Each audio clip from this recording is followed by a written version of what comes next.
तुला लग्न वालों के लिए जुलाई 2026 कैसा रहेगा? चलिए बात कर लेते हैं। तुला लग्न, तुला असेंडेंट, लिब्रा असेंडेंट वाले लोगों के लिए जुलाई क्या रंग लेकर के आएगा। सबसे पहले हम जान लेते हैं प्लैनेटरी पोजीशन आपकी क्या रहेगी इस महीने में। आपके दशम भाव यानी कि कर्म भाव में देवगुरु बृहस्पति हैं, षष्टम भाव में शनि है यानी कि छठा घर रोग ऋण शत्रु का होता है, वहां पर शनिदेव विद्यमान है। पंचम भाव में राहु है जो कि पंचम भाव प्रेम का, संतान का, बुद्धि का कहलाता है। एकादश भाव में शुक्र और केतु है यानी कि 11th हाउस जो कि आपका लाभ भाव कहलाता है, वहां पर शुक्र और केतु की युति है। नवम भाव में आपके सूर्य है। नवम भाव यानी कि आपका भाग्य का भाव कहलाता है, पिता का भाव कहलाता है, गुरु का भाव कहलाता है। वहां पर सूर्य है लेकिन मिड जुलाई तक इसका इफेक्ट रहेगा, उसके बाद सूर्य अपनी पोजीशन चेंज करेंगे। अष्टम नवम क्षेत्र में बुध और मंगल का प्रभाव रहेगा यानी कि 8th हाउस और 9th हाउस, क्यों फिर बुध और मंगल का फिर ट्रांजिट होएगा तो उस हिसाब से आपको उसके प्रभाव मिलेंगे। पूरे महीने में विशेषकर आपको क्या क्या लाभ मिलेंगे, किस किस क्षेत्र में, आपके प्रेम संबंध में क्या रहेगा, शेयर मार्केट में क्या रहेगा, बच्चों के साथ कैसा आपका व्यवहार होना चाहिए, कब आपको गलत डिसीजन लेने से बचना चाहिए, डिसीजन पेंडिंग रखनी चाहिए। चलिए इन सब की तरफ हम ध्यान दे लेते हैं। आपके पंचम में राहु है तो थोड़ा सा आपको अपने लव लाइफ में भ्रम से बचना जरूरी है। शेयर मार्केट में आपको जल्दबाजी नहीं करनी है। बच्चों को लेकर आपको थोड़ी सी चिंता इस महीने में रह सकती है, कोई गलत डिसीजन हो सकता है, इसलिए मैं कहती हूँ कीप डिसीजन पेंडिंग। हम बात कर लेते हैं किन किन दिनों में आपको अपने निर्णय पेंडिंग रखने हैं। करियर और नौकरी की दृष्टि से बात करें तो दशम भाव में गुरु का गोचर पूरे महीने आपके करियर को बहुत अच्छी मजबूती देने वाला है। इसमें आपको प्रमोशन मिल सकता है, नई जिम्मेदारी मिल सकती है, सीनियर लोगों का सपोर्ट मिल सकता है, सरकारी कामों में अच्छी खासी प्रगति हो सकती है। जो लोग यूट्यूबर है, YouTube, social media, online business वाले सभी लोगों को काफी अच्छा लाभ मिलता हुआ नजर आता है। मैं हर महीने की कुछ एक केयरफुल रहने वाली डेट्स बताती हूँ और कुछ आपको जिसमें आप अच्छे से अपने निर्णय ले सकते हैं या फिर रिस्क ले सकते हैं, वो सारी डेट्स भी बताती हूँ। तो आप लोगों से रिक्वेस्ट है कि आप कैलेंडर पर इसको मार्क कर लें और अपने महीने का शेड्यूल इसके अकॉर्डिंग प्लान करेंगे, डेफिनेटली आपको बहुत लाभ मिलेगा उससे। तो चलिए जानते हैं आपके लिए इस महीने के शुभ तारीखें कौन सी है यानी कि सेफ डेज कौन से हैं। 8 जुलाई से लेकर 14 जुलाई तक आपके लिए बहुत अच्छे दिन रहने वाले हैं। फिर उसके बाद 19 जुलाई से 25 जुलाई तक आपके लिए बहुत अच्छे दिन हैं। 29 जुलाई से 31 जुलाई तक आपके लिए काफी अच्छा टाइम है। इस महीने में ज्यादा केयरफुल रहने वाली डेट्स नहीं है, पर फिर भी जो भी है हम उनके ऊपर बात कर लेते हैं। आपके एकादश भाव में यानी कि लाभ भाव में 11th हाउस में शुक्र है, तो शुक्र यहाँ पर बैठकर आपको लाभ देने का प्रभाव काफी अच्छा बढ़ा देंगे, काफी अच्छा प्रयास कर रहे हैं शुक्र। आपको इन दिनों में जो मैंने डेट्स बताई उसमें बोनस मिल सकता है, कमीशन मिल सकता है, रुका हुआ पैसा आपका आ सकता है कि जहां पर कभी आपका अटक गया है पैसा, बहुत दिन से आप चाहते हैं, वो भी आपको वापस मिल सकता है। कोई बिजनेस करते हैं या जॉब करते हैं या मतलब किसी भी तरीके से आप अपना जीवन यापन करने के लिए जो भी काम करते हैं उसमें कोई नए क्लाइंट जुड़ सकते हैं, एक्स्ट्रा न्यू इनकम भी हो सकती है आपको, तो काफी अच्छे धन लाभ के अवसर हैं। विशेषकर जिसमें जो बड़ा फंड आपके हाथ में आएगा वो है 5 जुलाई, 11 जुलाई, 20 जुलाई, 24 जुलाई और 29 जुलाई। इन दिनों में आपको विशेष धन लाभ हो सकता है, जो बड़ा जैकपॉट जिसको मैं बोलती हूँ ना वो। तो ये डेट्स, आप इन डेट्स पर ध्यान रखिए कि आपके पास अच्छा फंड आ सकता है। किसी से पैसा मांगना है, अगर आना है आपका पैसा तो उनसे मांग सकते हैं आप।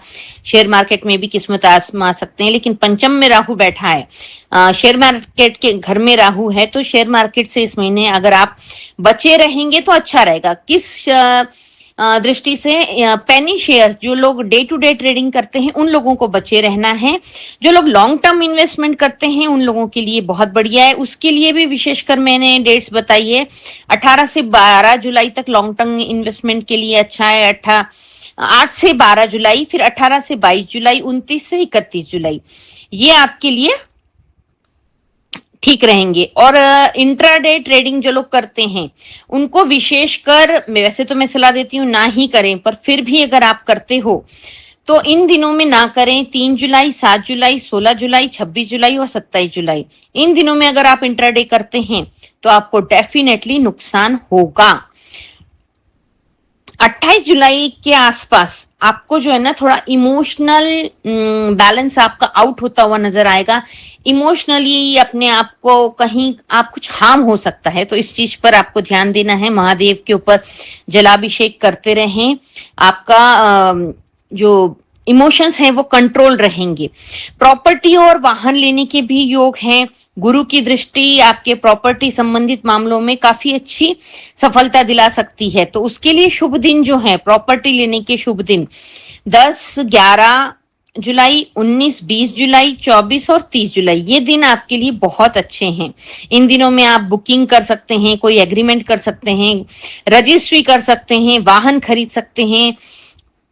ये सब चीजें, ये सब दिन आपके लिए बहुत ज्यादा शुभ रहेंगे। अब हम बात कर लेते हैं अगर आपकी लव लाइफ की। आपके पंचम भाव में राहु बैठे हैं तो अचानक प्रेम संबंध हो सकते हैं, पुराने प्रेमी का संपर्क फिर से हो सकता है, सोशल मीडिया से रिश्ता, जो लोग जीवन साथी या शादी.com है वहां से आपको कोई रिश्ता आ सकता है। लॉन्ग डिस्टेंस रिलेशनशिप भी आपकी संभव है, लेकिन इन सब चीजों में इल्यूजन रह सकता है, भ्रम की स्थिति, क्योंकि पंचम में राहु बैठा है तो आपको सावधानी तो रखनी पड़ेगी। किन डेट्स में?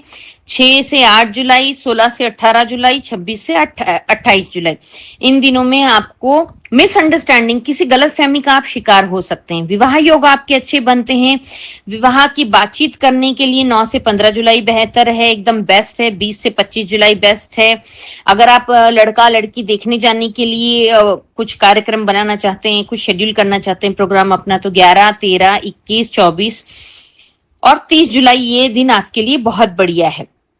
पंचम में बैठा राहु आपको है ना कंसंट्रेशन नहीं करने देगा। अब हम बात कर लेते हैं स्टूडेंट्स की, तो आपका कंसंट्रेशन नहीं बनने देगा राहु।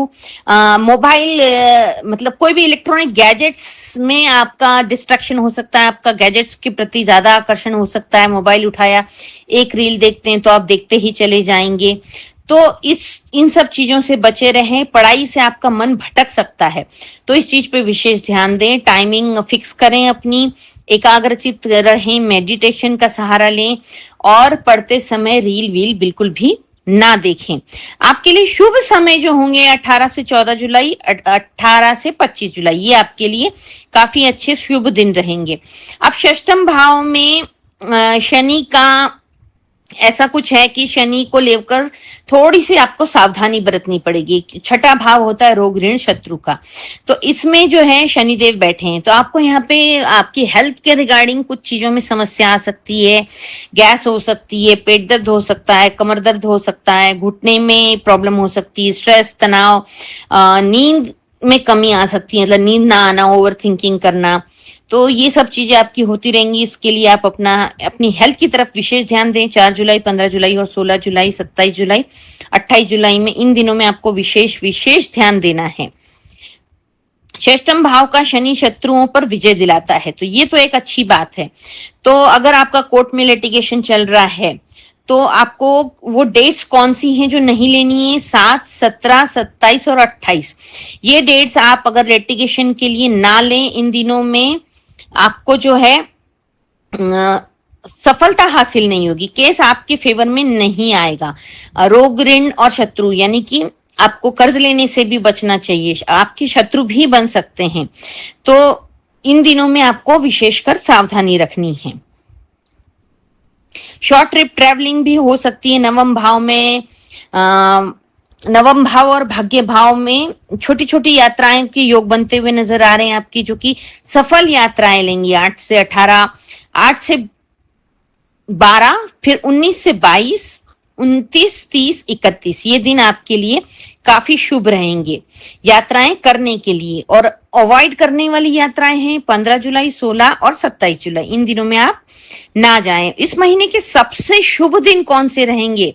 सबसे बेस्ट दिन तो वो है 11 जुलाई, 20 जुलाई, 24 जुलाई, 29 जुलाई और 30 जुलाई। ये आपके लिए सबसे बढ़िया दिन रहने वाले हैं। ये आपका पूरे महीने का लेखा जोखा मैंने आपको बता दिया है।